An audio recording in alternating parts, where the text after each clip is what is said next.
The following programming is sponsored by Tom Toole III. The views expressed do not necessarily reflect the views of this station, its management, or Beasley Media Group. Good afternoon, greater Philadelphia area. This is Toole Time, real estate radio on WWDB, 860 AM. I'm Tom Toole. She's Sarah Tymon. She's Stacey Mitchell. We've got Gabe behind the camera, and we all work at the Tom Toole Sales Group with RE/MAX Mainline, the number one RE/MAX team in Pennsylvania since 2018. How we doing today, Stacey and Sarah? Doing good. Hanging in there. Yeah, hanging in there. Surviving the spring market in real estate, right? Yeah. So with that in mind, we're going to jump right into our first topic, get right to the point. Last week, we got a lot of Zillow segments this week. I don't know if you ladies noticed that, but it's Zillow heavy because they're back in the news again for different reasons than you would think. And we'll start with Zillow president Susan Daimler last week, right after the show, praised the essentialism of real estate agents and basically said real estate agents are essential. I wish you would have told Tom Wolfe that in 2020. That would have been pretty nice. What do you think about this? There's some other comments here, and then she also goes on to condemn dual agency. The exact quote was, "We believe buyers should be represented by a separate agent than the sellers." And what she's talking about there is not dual agency where like the same firm represents the buyer and seller, because that happens pretty frequently. It's the Stacey Mitchell or Sarah Tymon represents the buyer and the seller. So what do you think about these comments here? Well, I mean, I think, it's interesting that she came out and talked about how essential real estate agents are. I agree with that. I think that's something that they've probably realized through the different channels that they have, that for each individual market, having somebody that's there every day and knows what's going on is very important for getting everything to kind of come together and for deals to come through. And as far as double agency goes, I agree with that. I think that there's very few instances where representing both sides of the deal doesn't have the potential to get a little bit hairy. So I do kind of agree with that. I know in different cases before where I've been maybe representing a seller and had a buyer that would be a good fit, I've actually passed them off to, had another agent on my team represent them, just because it has the potential to get sticky. And I think that even on the outset of it, as you start offers off, everything's clean, everything's great, but they're just, it opens the door for stuff to come up. Yes, so I find it interesting that Zillow is putting out these statements that real estate agents are, valuable and essential, when before they were trying to knock us out of the game here. So I do think what Sarah said is correct, or is true, that they realized, the big role we play here in keeping things together, and that we are valuable. There's a valuable role in what we do. As far as the dual agency, I am kind of on the fence about that, because I don't like to do that. I don't like to represent both sides. I've done it, but I think that there's a perception that somebody thinks that you're representing a little bit more on one side than the other. I think that's a bad thing. But on the other side, everybody has to be in agreement to that. Everybody has to agree. Everything has to be transparent going into it. So everybody, has a full understanding of what that entails. There are some remote areas, especially, I know in Pennsylvania we have some remote areas. Maybe there's only one or two agents in town. You know what I mean?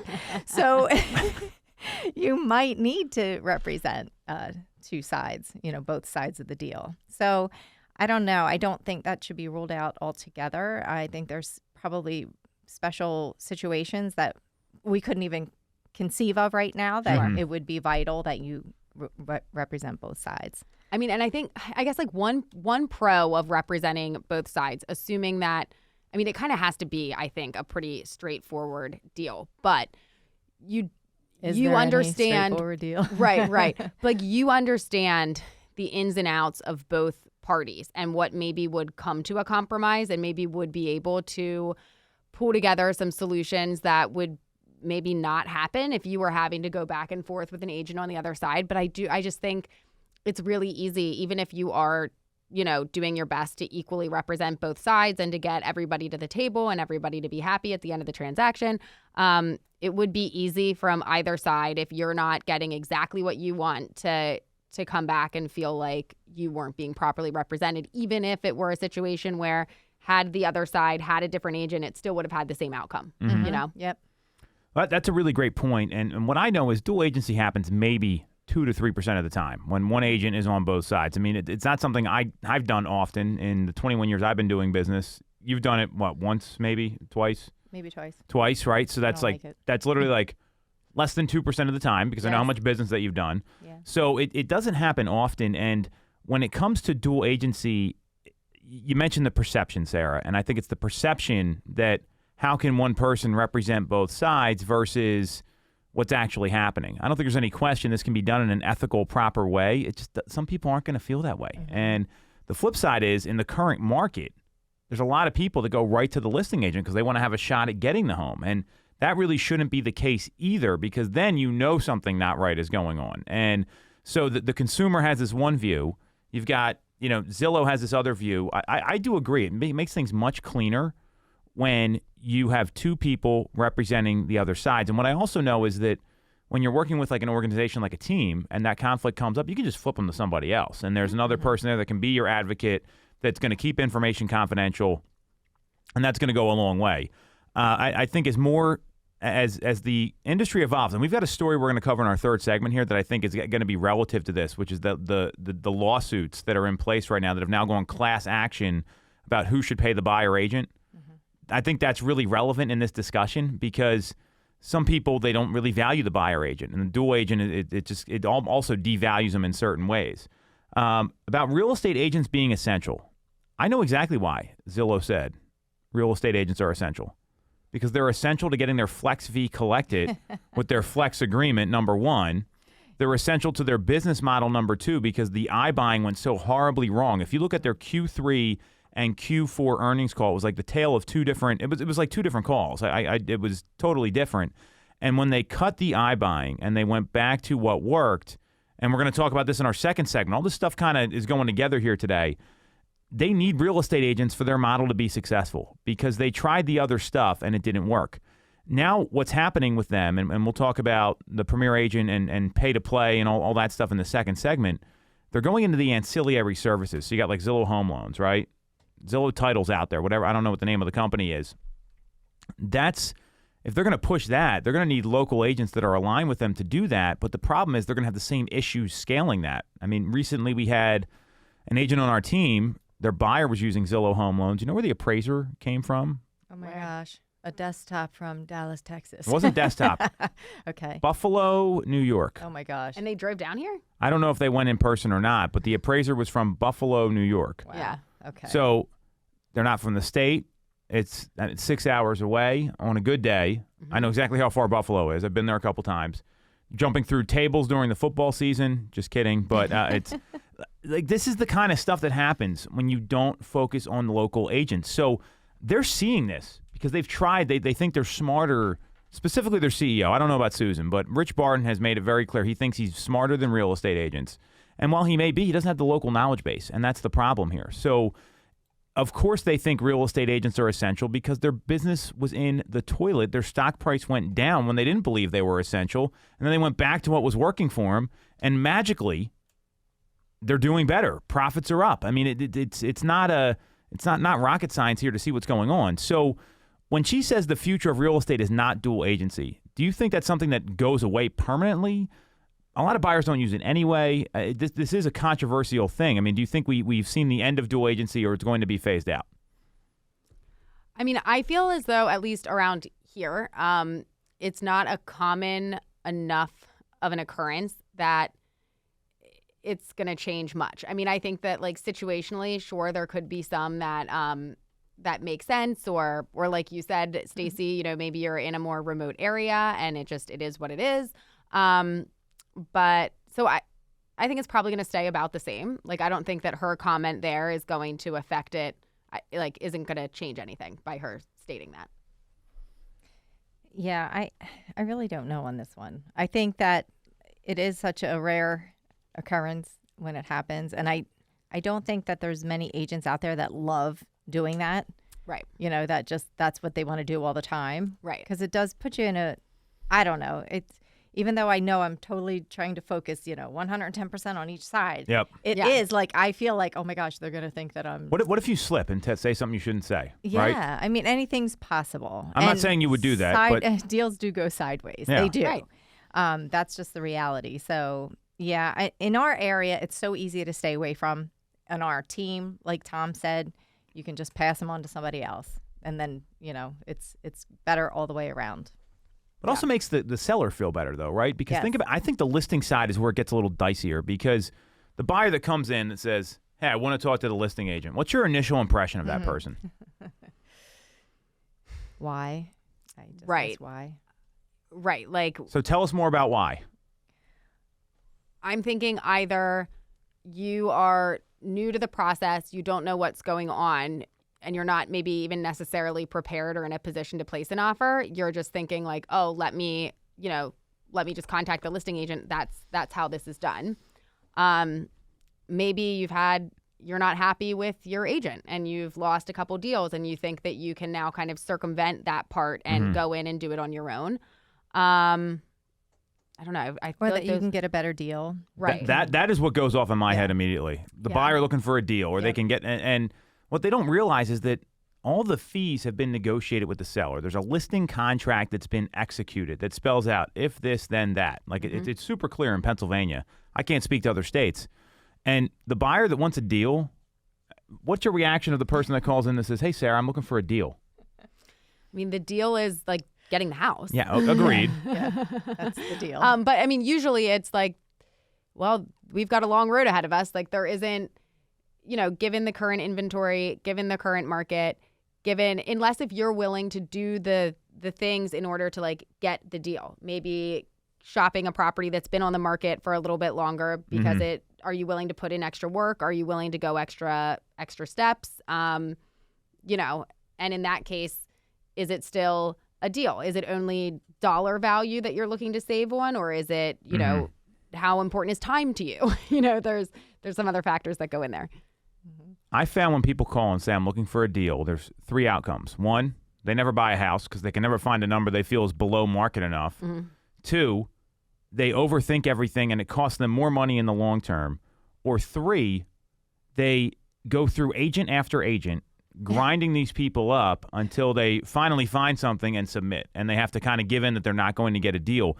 I don't think anyone should go through a real estate transaction with those three outcomes as possibilities. That's the problem. So to me, if dual agency went away tomorrow, I don't think there'd be a huge issue. I mean, especially with the domination of teams, the way that they're, even within a firm, right? Let's say you're a single agent at our firm at RE/MAX Main Line. There's 4 or 5 agents I know I could call and say, hey, here's the situation. Can you run with this buyer? On the seller side, because to me, the seller, you've committed to listing the house, right? And then it's so the buyer's coming through you. Well, where's your loyalty lie? I think that's where it gets the most dicey. When the buyer doesn't care, they just want to get the house or they want to get a deal, like you said. So I see this more of an issue as the listing agent when they approach you directly and how you handle that. I mean, that's always been my take on it. And when you go into a transaction, and if you're a real estate agent, you might want to listen to this. And you say, hey, I don't practice dual agency on my listings. You know what kind of trust that's going to build with the seller when you're interviewing? Oh, yeah, that's a great point. Yeah, it's going to build a lot of trust. They're going to thank you for that, actually. Yeah, go ahead. No, I often do say that when in the breakdown of, how a transaction works and what the different options are and how people find out about the home and come into the home. I often do touch on, if I have a buyer that I've been working with that I know that this home makes sense, I will have another agent on my team step in because I think each person needs their own representation. Well, it's also going to protect you. I mean, it's never worth like risking your license or your reputation on one transaction. Yeah. But that's what people think happens, though. So I think to me it's just an ethical thing, and if you approach it like that, I mean, there's plenty of sales to go around. Agreed. Right.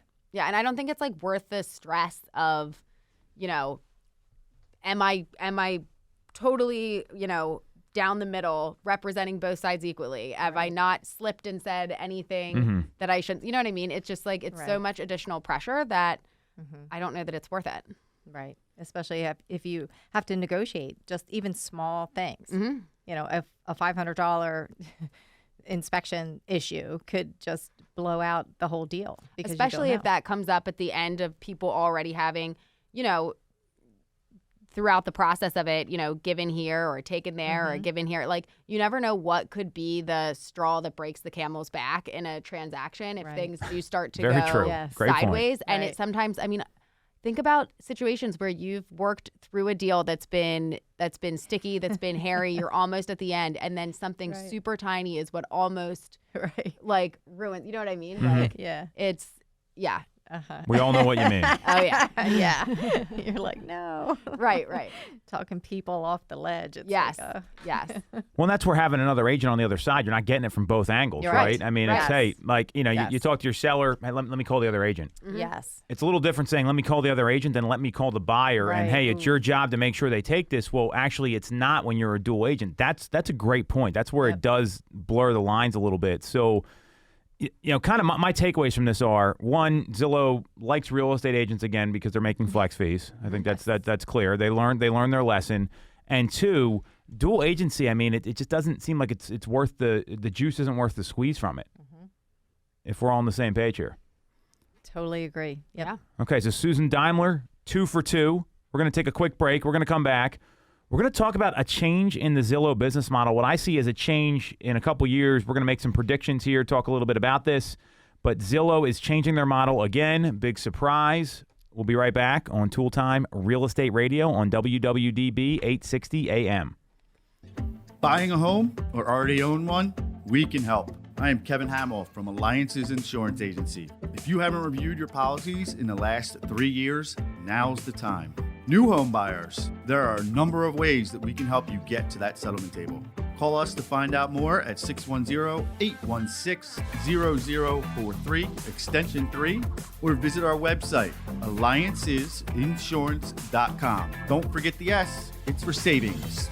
Have you considered a career in real estate? Do you want control over your income? Whether you have a license or not, call us today at 610-692-6976 or visit TomToole.com. Join our team, the Tom Toole Sales Group at RE/MAX Main Line. I'm Tom Toole of the Tom Toole Sales Group at RE/MAX Main Line. If you're thinking of becoming a real estate agent in the greater Philly area, I have a special offer for you. Our team did $165 million of volume in 2021, making us the #1 RE/MAX team in Pennsylvania and a top 1% team nationally. Our agents love us because we offer them a successful career, a great life, and an unbeatable culture. Agents who've been with us for at least a year average 30-plus sales. Even our brand new agents average 17 to 24 sales a year. We offer proven systems and expert training. We help you set more appointments and sell more houses. Now, here's the offer. If you don't have a real estate license yet, we offer real estate scholarships so you can get one for free. Check it out at realestateScholarshipProgram.com or visit the Tom Toole Sales Group at RE/MAX Main Line at TomToole.com. That's TomToole.com. Get more out of your real estate career, and remember the real estate golden rule. You always get more when you work with Tom Toole. For the best local mortgage service and great rates on your money, look no further than Mortgage America. We've been operating in the greater Philadelphia area for 40 years with a focus on smooth, easy access to home purchasing. Whether you're a first-time buyer, upsizing or downsizing, or just refinancing, we have programs for you. We also have closing cost assistance programs and access to subsidized interest rates. Pre-approval is free, no costs or commitments. To learn more, visit our website at mymortgageamerica.com or give us a call at 610-439-8000. We always have a person available to take your call with around-the-clock human service. Purchase your home with the personalized, local service you find at Mortgage America. Mortgage America is an equal housing lender. NMLS 128501.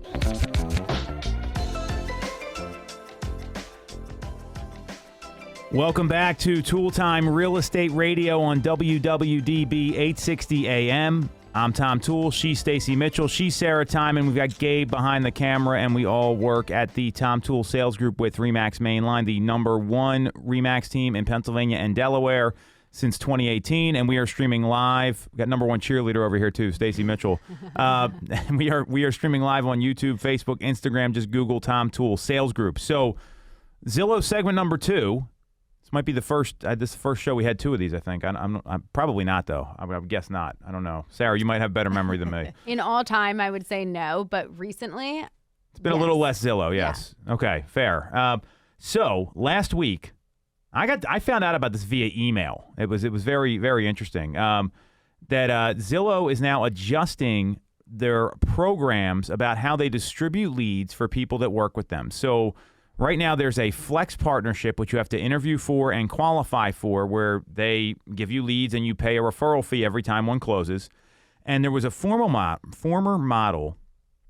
I guess it was what was this? 2020, 2019 is when we made the change over, and we were one of the first flex teams in the first wave of flex to convert for the Philadelphia metro area market.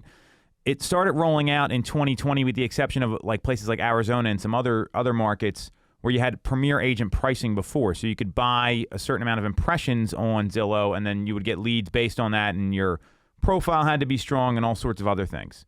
They've obviously changed that dramatically because now you can't even see who's on the profile, how many reviews, that you're like a ghost on their site.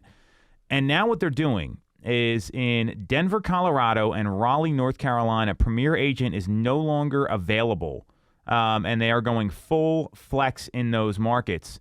They describe it as a post-pay or a success fee. I call it a referral fee because that's what it is.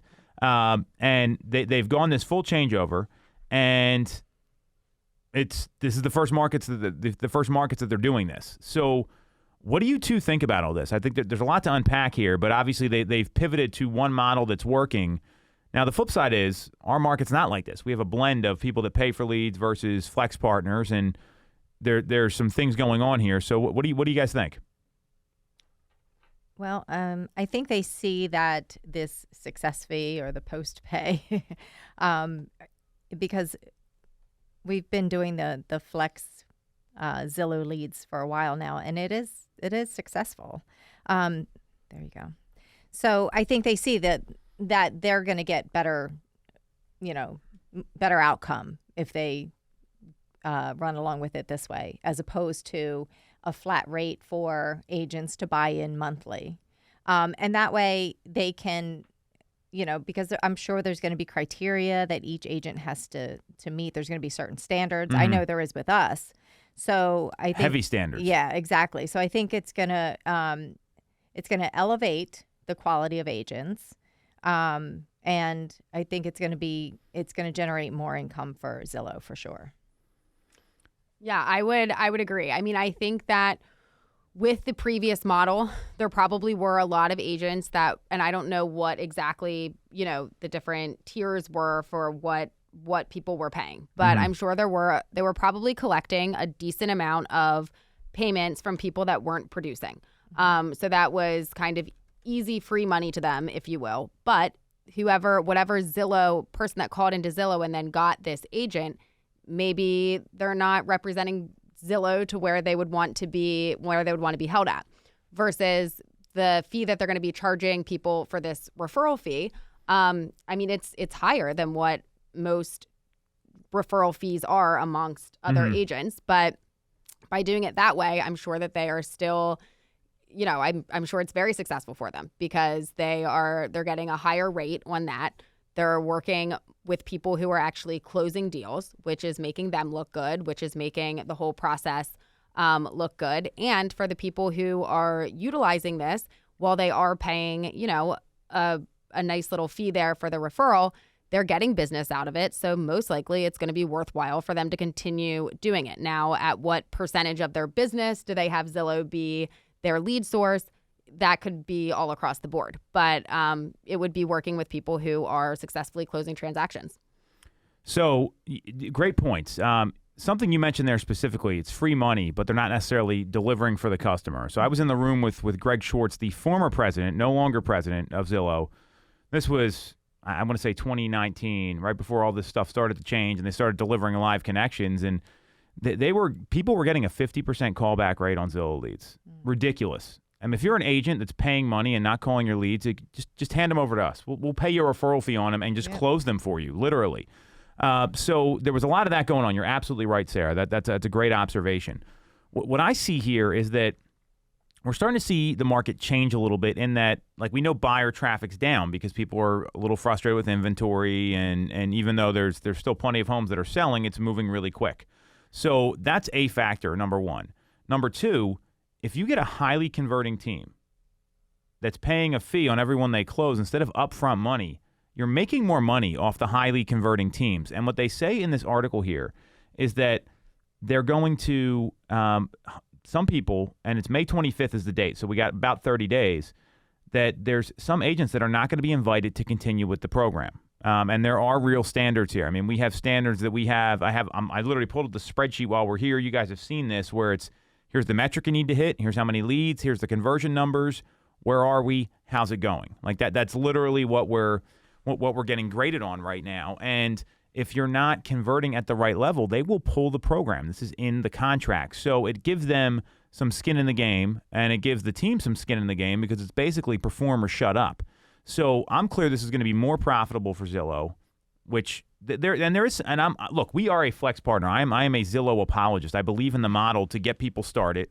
I'm clear it's probably the best new agent training program out there, and it gives you at bats right away to go meet with clients, which as a new agent, if you're trying to work your sphere or something else, that's going to take time, right? And we were talking about some sphere deals here, but like you two have just started tapping into this a couple, like, and not just started, but you're starting to see the results. Right. This gives you transactions right out of the gate. So to me, this has always been the direction that they're going. They're just actually pulling the trigger on it, because the connections that people have to pay for, the price is just outrageous, and people aren't buying them anymore because there's so little that are out there. So I'm not surprised by this. What do you think it means like 2 years from now? Like where do you think Zillow goes in 2 years? Because we've got another prediction on this from Byron Lazine from the One Team in Connecticut and Broke Agent Media, which we'll get to in a second.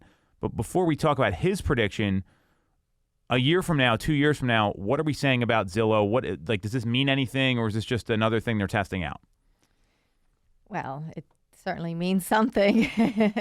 But they'll test it out and see how it goes. They've already been testing it out with the teams. Good point. And they know how it goes. It goes pretty well for them. So I think they're going to just fine tune everything and weed out and provide a better customer experience on their side, so that maybe those agents that were paying that did have the 50% response rate, they'll filter those out, get better customer reviews, customer experience, and have happy people, writing good things about them. So, and I think to them, it's definitely going to be a benefit, again, because the agents are held to a higher standard if they're in the Flex program.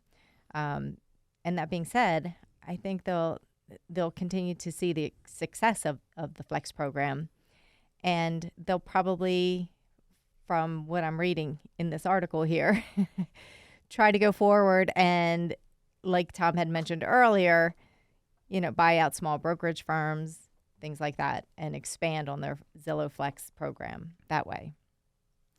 Yeah, I agree completely. And Stacey's absolutely right that they have been slow testing this in different areas before now. Like, it sounds like they're going to start doing more of a rollout. So I think that they know what they're getting into. I think that Zillow is the Google of real estate. So they do have that advantage in that even if somebody had a bad experience at one point calling into Zillow, they might still call back into Zillow again down the line when they still need help. But that they, probably need to tighten up some of these standards, get response rates up. And I mean, they obviously, with the Flex program, I mean, they have a very serious protocol for what you need to hit. Their standards are there, and it's you do it or you're out. So, they're going to continue tightening everything up, and then I guess holding everybody else accountable to those same standards that they allow in. So here, a couple things I want to clarify. One, Zillow gets 3/4 of the internet traffic that's out there right now from consumers. So these people that, like, I always look at the comments, right, on these things. Like, everyone's like, oh yeah, this is stupid.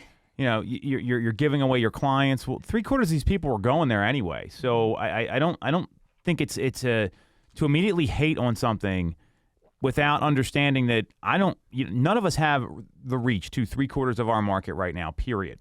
Now, if it's 3/4 of your database, you got to do a better job protecting your database. I agree there.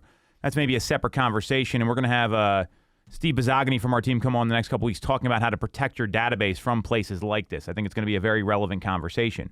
What I also know is that there are teams that have lost flex. That this is not like public, but teams that you would be surprised if I told you the names. They were threatened to or actually lost it because they weren't converting.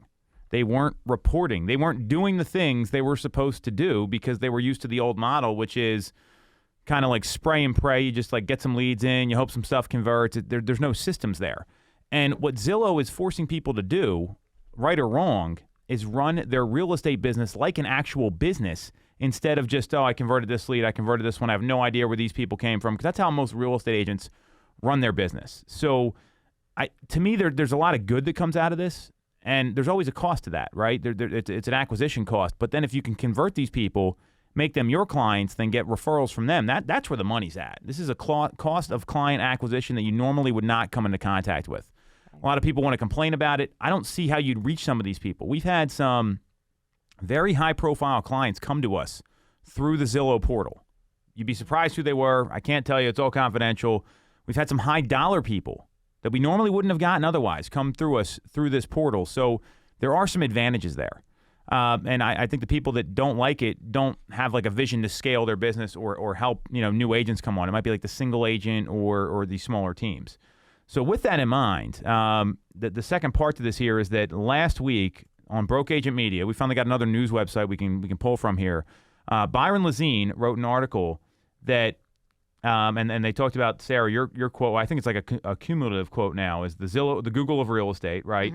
Mm-hmm. So last year Zillow lost $1 billion, or the last 3.5 years Zillow lost $1 billion, and it's a big dent that is causing Zillow to make some big changes. They cut Zillow offers. They did all these things. His prediction, Byron's prediction in this, is that Zillow is going to start buying independent brokerages across the country, putting their name on them, and that's how they are going to expand. Do you think this is accurate, inaccurate? This has been something that's been talked about a lot. They're already licensed all these other places. So what do you two think about this prediction, seeing what they're already doing? Because basically they're already, imagine Zillow brokerage, like, because some brokerages, they take an X% cut, like 20% cut, 10% cut, whatever it is.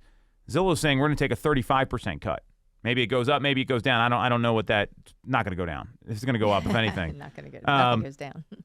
But knowing that brokerages already take a cut, if Zillow's your brokerage and they're taking X, and you get all this internet traffic without having to do all the advertising and the acquisition, his prediction is this is what they're going to do across the country. So what do you guys think about this? Wow. I mean, I wouldn't be surprised. I think that they've been laying some groundwork for it. It has been something that's been, talked about for a while. So, who knows how long they were planning iBuying before they did that. It kind of felt like they jumped in the pool and then jumped out of the pool. Yes. I think if this is something that they're going to do, this wouldn't necessarily be a hop in, hop out type of scenario. I think they'd lay the groundwork. I think they'd make sure they had stuff lined up right to do it. But I would not at all be surprised if they did. Yeah, it's definitely leading in that direction, and it really makes sense for them, especially if they have the Zillow loans. I haven't run across that. That's a big part of this, because most brokerages, not to cut you off, that most brokerages do attach the ancillary services to the transaction, whether it's mortgage, insurance, title insurance, whatever it is. And I know on our first Flex call, they were really pushing Zillow Home Loans with us heavily. And I said, well, if you act anything like a large lender, we're not going to work with you, because put them in the same boxes like Chase, Wells Fargo, Rocket Mortgage, whomever, name them all the big companies. They always screw up the deal at the last minute and have these people coming from all over the place, like Buffalo, New York, for example, down to Philadelphia. So keep going. But that I believe that would be part of the plan. Right. And obviously then that adds more value, and then it adds more revenue. So that could be the bigger picture here, is that they'll just have across the nation, brick and mortar Zillow brokerage firms, and then you have your Zillow Premier agents inside working, getting your Zillow loan and having your Zillow title insurance company. So, I mean, to me, that does make sense. And I can see it now. I can like envision it because they already have the webs, all the web traffic. They have all of it. It's all built in. And I'm sure with your like Zillow manager there, that's looking to make sure that you're using all their pieces of the using the app. Yep. Mm-hmm. And then, using them for their mortgage, using them for title, using that, and all the other services. Right. What is it? ShowingTime.loop, things like that. Sure. And then like if you have one that that they use something else for, it'll be like, what happened here? Right. Yes, exactly. So it does make sense. So knowing if you look at what's happened though too, they've kind of said they're going back to basics, right? So they got rid of the iBuying, they got rid of Zillow offers. Daily active app users, to give some understanding, it's 63% right now through January, and then it spiked up a little bit more the end of the year, and they're nearly 3 times their next competitor. So like Realtor.com's at 20.2, Redfin's at 13.4, then it's like Apartments.com is at like 1.29%. It's small numbers here. CoStar Homes is at 0.05. So I don't know about CoStar here and our boy Andy Florence after his whole fiasco. So they're making it easy for people to search, and that's where all the consumer traffic's going. So and again, Rich Barton, he founded Expedia, which did the same thing to travel agents. Now I find that to be a much more vulnerable industry because most people travel to the same places, right? Like you're going to Maui in Hawaii, where all the hotels are. It's not like there's like 8 of them or whatever the number. It's not like you have to know the ins and outs of this side of the street versus the other side of the street and this township versus that township. So I see this as pretty viable. And if you look at how and their earnings call in the fourth quarter kind of said that, where they're talking about going back to basics. And there were, if you look at the numbers from last year, there was 6.1 million existing home sales in 2020. That means there's 12.2 million total customer transactions. And Zillow only capitalized on a fraction of that, with about 25% of home buyers reaching out to Zillow and just 5% of them turned into transactions. That's how they tracked it, at least. So they've got the portal. They have all the ancillary services. I don't see this being a question of if. It's more of a when this happens. They're going to take this a step further. So knowing that's the case, do you think the consumer would be turned off by like Zillow Real Estate? Or, do you think they'd even care? They probably won't even care. When they click the button and they get somebody on the phone, they want to find out about the property. They want information. How, tell me the stats. What's going on? And then they connect to an agent. That's what the buyers want. Or the consumer. That's what they want, information. Well, think about how we're trained to answer the phone. Mm-hmm. Hey, it's Tom here with RE/MAX and the Zillow team. Right. Not exactly. It's Sarah with the Tom Toole sales group at RE/MAX. Even though, because it's too much to get out. So I think that's a really good point. Yeah, I'd agree. I think that they will. Half the time I think that they think that's what's happening already. So they I don't know that they as would long really as the care. consumer has a very streamlined experience, that's all they care about. Don't we all? That's what we want. We want a smooth process in everything that we do. Yeah, like call yourself whatever you want. Right. We want a smooth process. Easy does it go? Yeah. That's a good point. So knowing that, so do we see flex coming for all the markets, or like how do you think that gets rolled out? Because we know what the long-term plan is. We all agree with Byron. So congratulations, Byron. First article on BAM's a hit.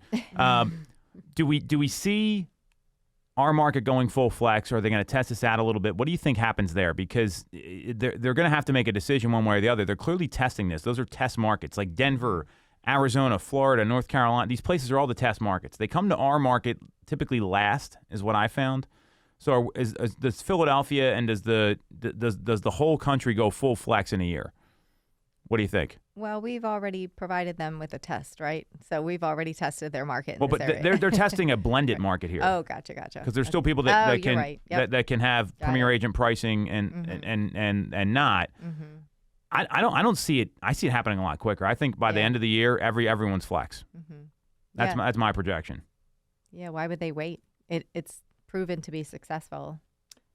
Yeah, I mean, actually, my initial thought was going to be not that it would be a slow rollout, but that they'll probably take, just different area and city one at a time and kind of see that go through and then move on to the next one and kind of like devour one at a time. But I mean, I guess if it's hitting on all the spots that they're testing it at, then I guess why wait? None of these markets are as big as where we are here, though. I mean, we're the fifth, sixth largest. However, it's fifth or sixth. However you want to, some people do it differently. But I'm clear it will happen soon. I think we're probably that next wave or two, because they usually go to smaller markets and they go to bigger markets and they go to the really small markets they forgot about the first time. That's kind of been it. Like places like Chattanooga, Tennessee, and those places. So I see full flex coming, because with teams like us, where we're the number one converting team, there's no way we would spend the money up front just for leads. I can tell you that internally, that's just not in the budget. It's not what we would do, and that's really risky. However, if you're converting at that level and we're the number one converting team in the marketplace, which we are for flex, then they're going to make more money off us the latter, and that's most teams in general. I mean, I know some of the top teams in the country, and they're making more money than they ever could spend on Zillow. Yeah. All right, full flex is coming. Byron's right. If you're interested in joining a flex team like ours and you don't have your real estate license, check out our real estate scholarship landing page. It is realestatescholarshipprogram.com. And we'll be right back with a segment on all the class action lawsuits out there right now against real estate agents and NAR and everybody else. This is Toole Time, Real Estate Radio on WWDB 860 AM. You shouldn't have to deal with all the red tape when getting your mortgage from a big or online bank. At Mortgage America, we have access to big bank money, but with the personalized and detailed service of a local bank. We are here in your community and ready to serve with fast settlements, low down payment options, and first-time homebuyer programs. Pre-approval is free, no costs or commitments. For more information, visit our website at mymortgageamerica.com or give us a call at 610-439-8000. Mortgage America's equal housing lender. NMLS 128501. Buying a home or already own one? We can help. I am Kevin Hamill from Alliances Insurance Agency. If you haven't reviewed your policies in the last 3 years, now's the time. New home buyers, there are a number of ways that we can help you get to that settlement table. Call us to find out more at 610-816-0043, extension 3, or visit our website, alliancesinsurance.com. Don't forget the S, it's for savings. Have you considered a career in real estate? Do you want control over your income? Whether you have a license or not, call us today at 610-692-6976 or visit TomToole.com. Join our team, the Tom Toole Sales Group at RE/MAX Main Line. The Tom Toole Sales Group is the number one RE/MAX team in Pennsylvania with over $165 million in volume for 2021. I'm Tom Toole, and our team has achieved that kind of success by being a great place to work with and to work for. No one knows Greater Philly better than we do. We know real estate, but more importantly, we're real people. We hire the best agents and we give them all the tools to succeed. Even our brand new agents sell 17 to 24 homes a year because our team delivers the best experience in real estate.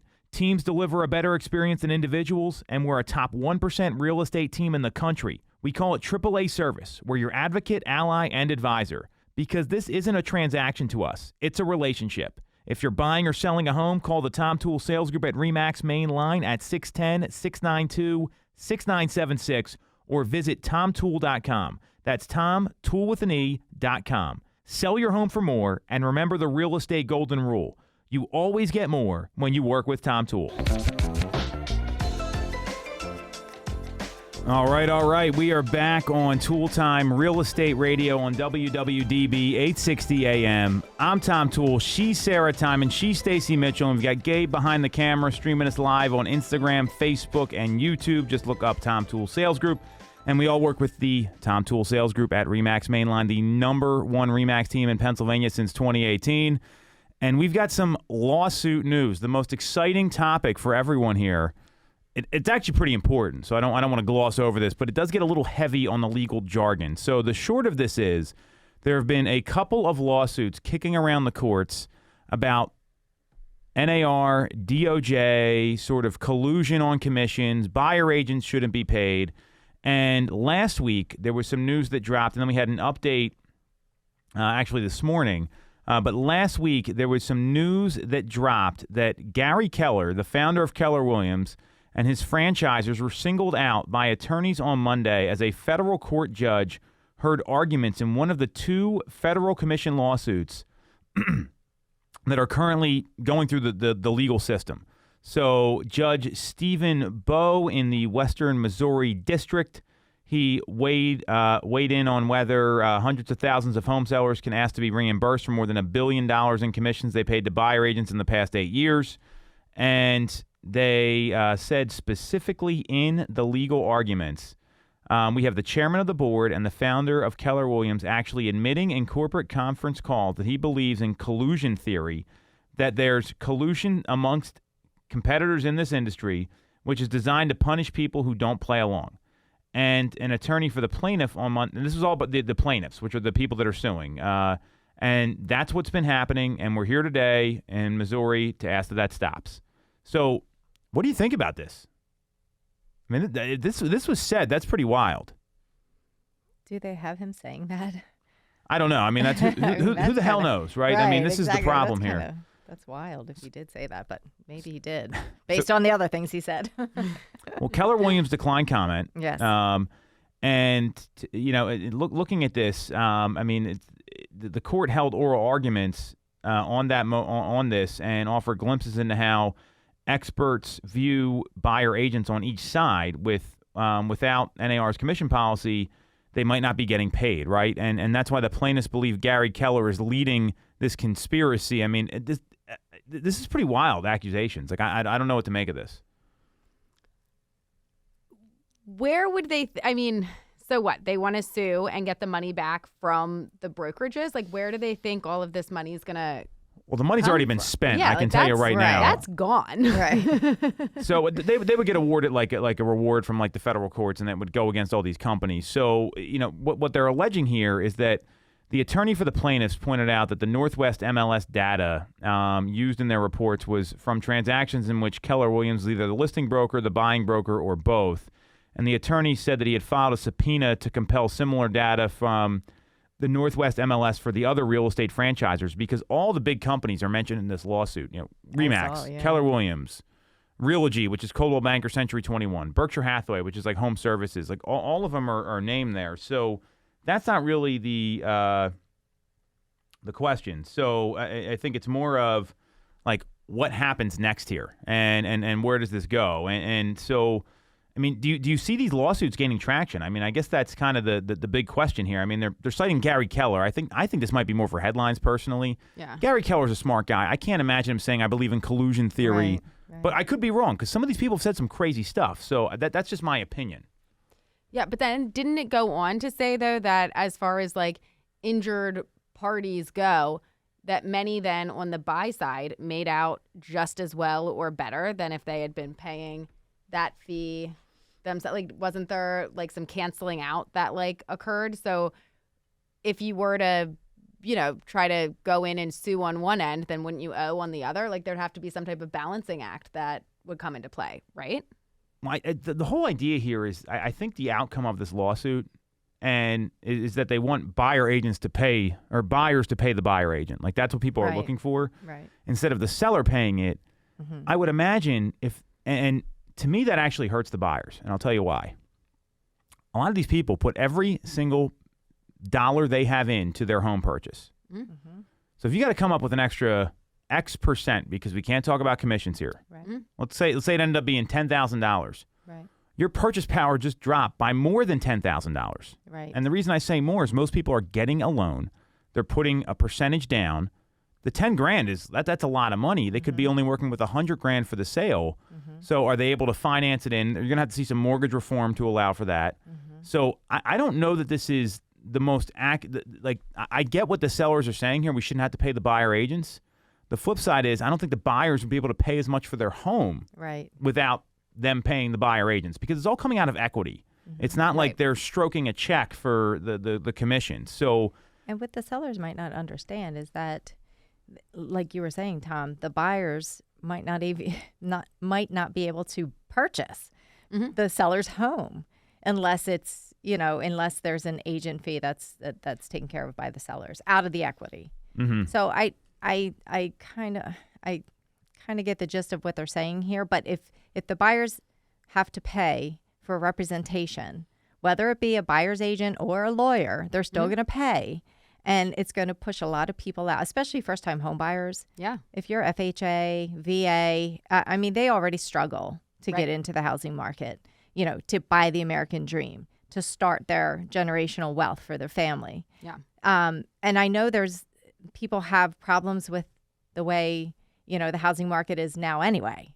There's a lot of complaints about, you know, people not. A lot might be an understatement. Exactly. About how, you know, the system's, you know, not conducive for first-time home buyers. Well, this is going to make it exponentially worse for those buyers. And I mean, I think it would, in some cases, lead people to try and do it without representation. Oh, which opens up a whole can of worms. Then you as the seller, like, you're getting all these different offers. I mean, can they even put it together? Do they know what it is that they're putting together? Then as the seller's agent, are you now kind of doing both ends of the deal just to get it to the finish line without, you know, I mean, you're not really dual representing because, well, you're not getting paid by both parties and whatnot, but like to try to hold things together to get it to the table, the seller's agent is probably going to have to do a bit more work here.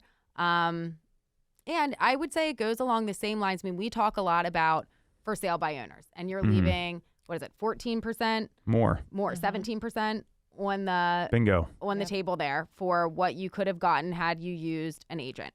I would say this kind of goes along the same lines. Like, yes, you're paying this commission fee, but look what you're getting for it. Like, you're going to get a better transaction. You're going to get probably potentially more for the house. So if you drop this, you know, whatever percentage that you were going to be paying to the buyer's agent, if you drop that off, you might just see that much less of an offer that comes in. You know, it's less offers. Yeah. Yes. See, what they're not getting, though, is most people don't have the cash to pay that check afterwards. Right. So it would have to be financed or rolled in. And they talk about uninjured plaintiffs in this article. And what an uninjured plaintiff is that it's defined as people that they actually don't have a hardship that goes through in the court. So they allege the majority of the proposed class, because now it's a class action lawsuit, they were uninjured plaintiffs when comparing how much they paid as sellers to how much was paid on their behalf when they were buyers. And they examined 22,000 of 550,000 transactions in Missouri during the relevant time period, and 65.6% of sellers paid more for them as buyers to their buyer brokers than they themselves paid as sellers to buyer brokers. So it's actually demonstrating that these people were uninjured in these suits. And, you know, the remainder, meaning that they paid more as sellers, were worse off, but they would have been overcompensated by a model that just gave them everything they paid when they were a seller. So it's kind of 6 of one, half dozen of the other here. And what I have a hard time with this is I just don't know that people, if someone came to you, and I recently sold my home, right? And I went through this. I was happy to pay the buyer's agent because I didn't want to deal with the buyer. Yeah. And you know, when you have another agent involved, how much easier is the transaction than when you're doing, we just talked about dual agency, right? Mm-hmm. That's really hard to do. So if you get rid of this, more buyers are going to go right to the listing agent and say, hey, I don't want to pay you. I want to buy the house, right? Mm-hmm. And they're going to write up a contract that's all screwed up. Oh my gosh. They're not going to have their finances in order. You're going to have to coach these people on things, and maybe all this changes. Who knows? You're absolutely right. Like, it's the for sale by owner. You've sold a couple, right?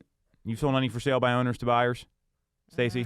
No, but I've had the experience of writing offers to them and having to deal with the seller, and it's a nightmare. Well, I've done that too, and you end up working for the seller. Right. Is the problem, and so this hurts real estate agents in a lot of ways, because then all of a sudden, you want to talk about a conflict of interest. There's no clear relationship, and you're trying to get this to the table. It's a very different thing, and no one's giving them advice, right? Mm-hmm. It's like the person that represents themselves in court. Like, you want to lose, don't hire an attorney. Right. So now this is a class action lawsuit, and we've got like a minute here. So this is gaining momentum. So do you think anything's going to change here? What's the future of buyer agency? We got like 2-3 minutes left here. Is this going to change the way things are done? I certainly hope not. I hope not. I think it's vital. I see where they reference a number of different countries that don't have buyer agencies: UK, Netherlands, Belgium, Singapore, Australia, and Germany. they say 1 to 5% of transactions involve a buy-side agent. Yeah. So, and they don't require the buy-side agent. But, I would like to, that's all they mention. They don't mention how many sales, any more stats on that. Right. So, When then I think for Australia, it had mentioned that a lot of the percentage of sales there are done through auction. So, that's a whole there's different other there's other pieces that go into play. And I think that that in-between period of if there was a change being made until it becomes the norm would be a very complicated time period. Oh my gosh, yes. So, yeah, I don't think it would really solve the problem. Seeing how high emotions run in these transactions, if there's not someone with your interest in mind on the purchase side when it's a really tough time to purchase a home because there's inventory's moving very fast. We're seeing record low time on market.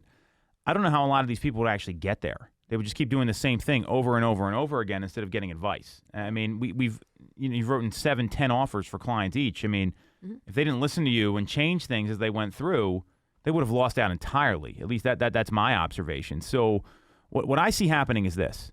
I think there's going to be a lot of agents that get out of the business in the next couple of years. We're at our peak number ever. It's over 1.5 million realtors.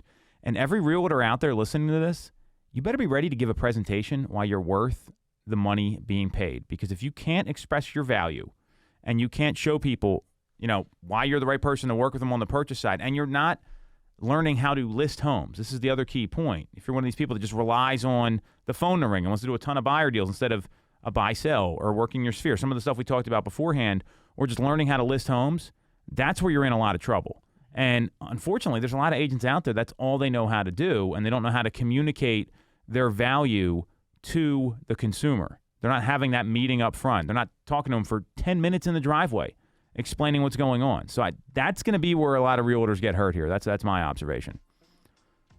I would have to agree with that one. All right, well, we're going to leave it there.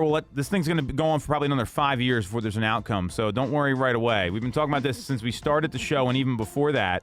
So that's all we got this week on Toole Time Real Estate Radio. You want to follow Stacey, you can follow her on Instagram. It's at the number 2 Mitchco, Mitchco. You can follow Sarah at Ty_Ty-Time. That's TY_TYTIME. You can follow me at Tom Toole 3RD at Tom Toole 3rd. If you want to look up our team, Tom Toole Sales Group at RE/MAX Mainline, just Google it. We'll be back next week. Thanks for listening.